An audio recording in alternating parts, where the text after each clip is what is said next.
रविवार को नागरिक विमान से दुर्घटनाग्रस्त होने से 4 सैन्य कर्मियों सहित 9 लोगों की मौत हो गई। सूडानी सेना ने एक बयान जारी करते हुए दुर्घटना के बारे में जानकारी दी। सेना ने बताया कि हादसे में एक बच्चे की जान बच गई है।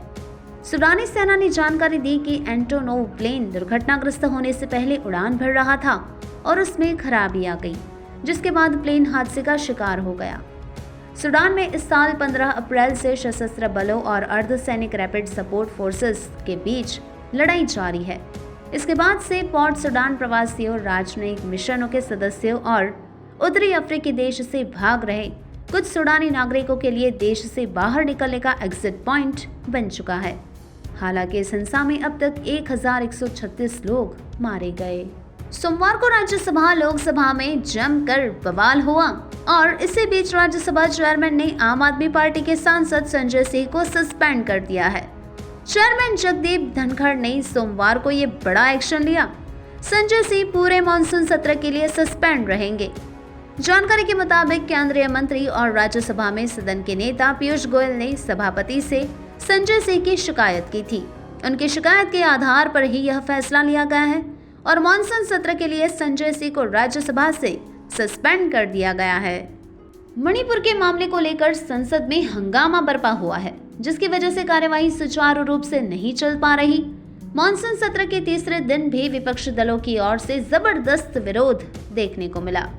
लोकसभा में सोमवार को केंद्रीय गृह मंत्री अमित शाह ने भी कहा कि वह मणिपुर मामले पर चर्चा के लिए तैयार हैं। वहीं केंद्रीय मंत्री धर्मेंद्र प्रधान ने कहा कि विपक्ष सत्य जानने की बजाय राजनीतिक रोटियां सेक रहा है। एक और संसद में मणिपुर का मुद्दा गूंज रहा है तो दूसरी ओर प्रदेश में संघर्ष और तनाव की स्थिति बरकरार है। उधर महिलाओं के वायरल वीडियो के मामले में पुलिस ने 14 और आरोपियों की पहचान की है। इन्हें गिरफ्तार करने के लिए छापेमारी चल रही है। बता दें कि मणिपुर पुलिस ने इस मामले में 6 आरोपियों को पहले ही गिरफ्तार कर लिया था। महिलाओं के साथ दुर्व्यवहार का ये वीडियो 19 जुलाई को सामने आया था, जिसके बाद देश भर में इसे लेकर आक्रोश देखा गया। सुप्रीम कोर्ट से मुख्यमंत्री ममता बनर्जी को बड़ा झटका लगा। कोर्ट ने रामनवमी हिंसा की एनआईए जांच रोकने से इनकार कर दिया है। ममता सरकार की तरफ से सुप्रीम कोर्ट में रामनवमी हिंसा की जांच एनआईए को सौंपने के कलकत्ता हाई कोर्ट के आदेश को चुनौती दी थी, जिस पर शीर्ष अदालत ने बंगाल सरकार की याचिका पर विचार करने से इनकार कर दिया। दरअसल सरकार ने पश्चिम बंगाल में हाल ही में रामनवमी जुलूस के दौरान हुई हिंसा की एनआईए जांच कराने की कोलकाता हाई कोर्ट से मिली मंजूरी को खारिज करने की मांग की थी। चीन के हेलुंगजांग प्रांत के क्विकविकहार शहर में एक स्कूल की जिम की छत ढह जाने से 9 लोगों की मौत हो गई और 2 अन्य लोग गंभीर रूप से घायल हो गए। लोंगशा जिले के नंबर 34 मिडिल स्कूल में करीब 1200 वर्ग मीटर के क्षेत्र में बने जिम की रविवार को जब छत गिरी, उस समय उसमें 19 लोग मौजूद थे। क्विकविकहार शहर के नगर निगम लताश और बचाव मुख्यालय ने बताया कि 4 लोग इस हादसे में बच गए हैं, लेकिन 15 लोग फंस गए हैं। सरकारी समाचार समिति शिन्हुआ ने सोमवार को बताया कि अब तक 13 लोगों को बाहर निकाला गया है, जिनमें से 3 लोग मृत पाए गए हैं और 6 अन्य लोगों ने उपचार के दौरान दम तोड़ दिया। माइक्रोसॉफ्ट ट्विटर का नाम बदल गया है, नया नाम एक्स है। कंपनी के सीईओ एलन मस्क ने सोमवार को इसका ऐलान किया। वैसे इसके संकेत उन्होंने रविवार को ही दे दिए थे। एलन मस्क ने रविवार को एक के बाद एक ट्वीट किए और संकेत दिए थे कि वे इस प्लेटफॉर्म को रीब्रांड करने की योजना बना रहे हैं।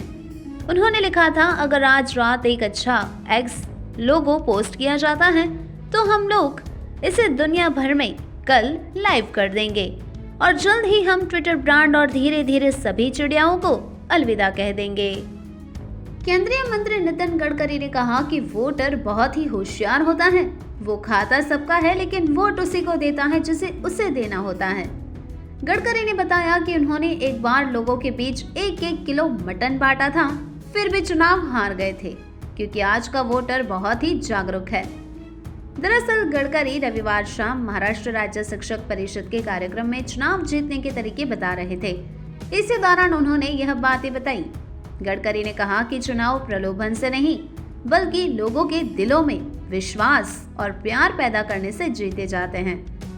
गडकरी ने कहा कि चुनाव के दौरान प्रचार के लिए बड़े बड़े होर्डिंग्स लगाए जाते हैं। कई लोग वोटर को पैसा खिलाते हैं, लेकिन मेरा मानना है कि इलेक्शन केवल लोगों के बीच विश्वास पैदा करके जीते जाते हैं। राजस्थान के बर्खास्त मंत्री राजेंद्र सिंह हुड्डा को मौजूदा सत्र से सस्पेंड कर दिया गया है। वे संसदीय कार्य मंत्री शांति धारीवाल का माइक खींच रहे थे। दरअसल धारीवाल हुड्डा को सदन से बाहर निकालने का प्रस्ताव रख रहे थे। इसी पर दोनों में तकरार हो गई। कांग्रेस विधायक रफीक खान बीच में आई तो रफीक और हुड्डा के बीच धक्का मुक्की और हाथापाई हो गई। इसके बाद स्पीकर ने हुड्डा को सदन से बाहर निकालने के आदेश दिए और मार्शल बुलाकर उन्हें सदन से निकलवा दिया। हुड्डा ने कहा कि पहले सीएम साहब ने रसगुल्ले दिए थे, आज घूंसे मार दिए। हुड्डा के अलावा भाजपा विधायक मदन दिलावर को भी निलंबित कर दिया गया। अब वे विधानसभा की कार्यवाही में भाग नहीं ले सकेंगे। उन्हें विधायक के तौर पर मिलने वाली सुविधाएं भी फ्रीज रहेंगी। राजेंद्र सिंह हुड्डा की विधानसभा में पहुंचते ही हंगामा हुआ था। हुड्डा लाल डायरी लेकर पहुंचे थे। वे स्पीकर के सामने डायरी लहराने लगे थे। 2012 की बात है। शी जिनपिंग का चीन का राष्ट्रपति बनना लगभग तय था। तभी 1 सितंबर को शी जिनपिंग गायब हो जाते हैं। वह अमेरिकी विदेश मंत्री हिलेरी क्लिंटन जैसे विदेशी नेताओं के साथ पहले से तय बैठक में शामिल नहीं होते, किसी सार्वजनिक कार्यक्रम में भी नहीं दिखाई देते। 2 हफ्ते बाद 15 सितंबर को दिखते हैं। इसके बाद 15 सितंबर 2012 को चीन के राष्ट्रपति बनते हैं।